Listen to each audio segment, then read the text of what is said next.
This tutorial, we're going to look at setting up an account in iNaturalist and how to submit some observations into your iNaturalist projects. So first of all, you can either have the iNaturalist app on your phone or device. So you'd be looking for this logo and downloading the iNaturalist app from your relevant app store, or alternatively, you can put your data in using a computer, and you just go to this website here, www.inaturalist.org. So we're going to open it up on my computer to see how it all works. First of all, you're going to need to sign up for an account. So you fill in your details and create an account. We're going to go into My Account and have a look at what one looks like when it's been set up.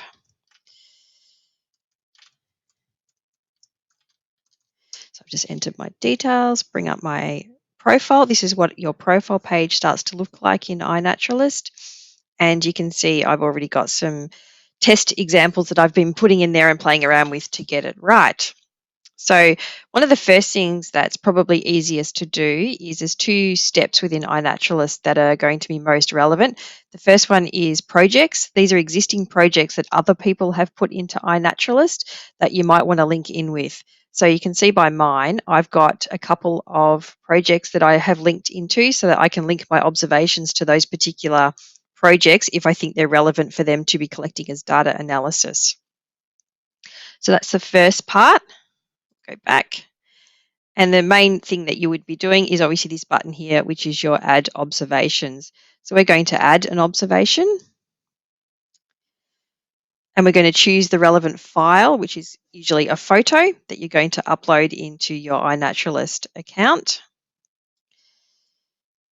I'm going to choose this one. Easier if your photos are named, it's easier to figure out which one you're putting in. It will load up that photo. Sometimes it will suggest a species for you, but most of the time you'll have to use your existing resources and knowledge to upload a species name, or take your best guess and have other people verify whether or not your best guess is correct or not. So this tells me it's beefwoods. I'm not sure. So I'm going to put in my version. So I know that it's probably going to be a species of Alocasarina. The date here, if it's not the correct date, it may put the present date in. You need to put the correct date in, which I know this observation was in August 2019. Then location is going to bring up a mapping process for you to use. You can either go to Google Maps and get a precise latitude and longitude if you have an address that you know you want to submit your observation against. Sometimes it's just easier also just to zoom in on here and bring up the location of where your observation was taken.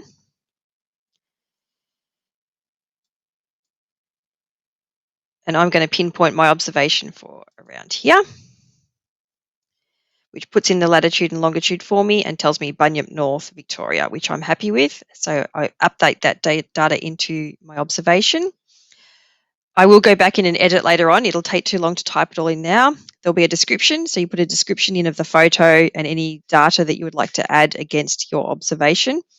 I'm keeping it public so that other researchers, if my observation reaches research grade, can search for my project or my observation and utilize the data within it.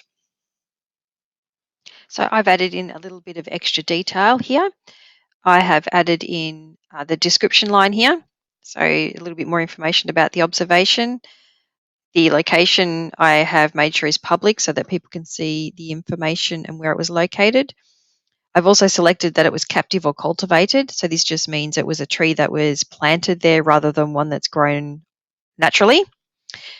And I've added in the tags. So I've added in bunyip fire recovery and regeneration, which people can use in their doing searches. This should bring up our record against any other searches that are being done for data analysis. And I've also linked the observation to a project. So in this instance, I've linked it to that environmental recovery project for the Australian bushfires. So it's been linked to that one now. And then I'm going to submit the observation. So I'll do a save, and then bring it up in my profile page as an observation that I have included. So here it is here. And let's put that observation in for us there. If I now click on the observation to bring it up as its own page, we can see the information here and all the information that I submitted. What I just wanted to show is this data quality assessment down the bottom. If you scroll right down, it shows you the levels. At the moment, the quality grade is what they call casual, which means I've put in an identification, but it would be good to have that verified through to research grade. So what happens to happen is we need a few more ticks in this section over here to get that over to research grade. In particular, we want the identification supported by 2 or more people.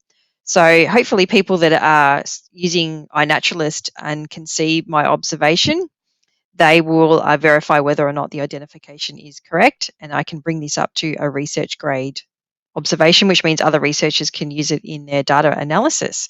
So I just wanted to be able to show you that key feature of your observations and how others can verify your information for you. The last thing I just want to show you is how you can link your iNaturalist observations into Atlas of Living Australia. So at the moment we're in iNaturalist, and I'm just going to flick across here to Atlas of Living Australia, which I've also opened. And it goes into my profile. And if you scroll down, we've got the iNaturalist Australia section down here, which you can link between the two. I go into view my iNaturalist observations in ALA. And those ones that I've already had verified as research grade are now starting to appear in Atlas of Living Australia as well. So once that new observation I've put in with the Casuarina is at research grade, that will appear over here in Atlas of Living Australia as well. So that's how you've got the two different citizen science platforms talking to each other. So you can actually put observations into both, and they both have their different uses. For the purpose of Bunyip Fire recovery at the moment, we'll be using Atlas of Living Australia because we can set up a customised survey, but you can also put observations into iNaturalist and get them to talk to your ALA account as well. So I hope this has been useful information for you to set up Atlas of Living Australia and iNaturalist accounts with the 2 tutorials that we've now done. And you can now go through all of those photos that you've collected over the years and start submitting both flora and fauna observations for citizen science projects.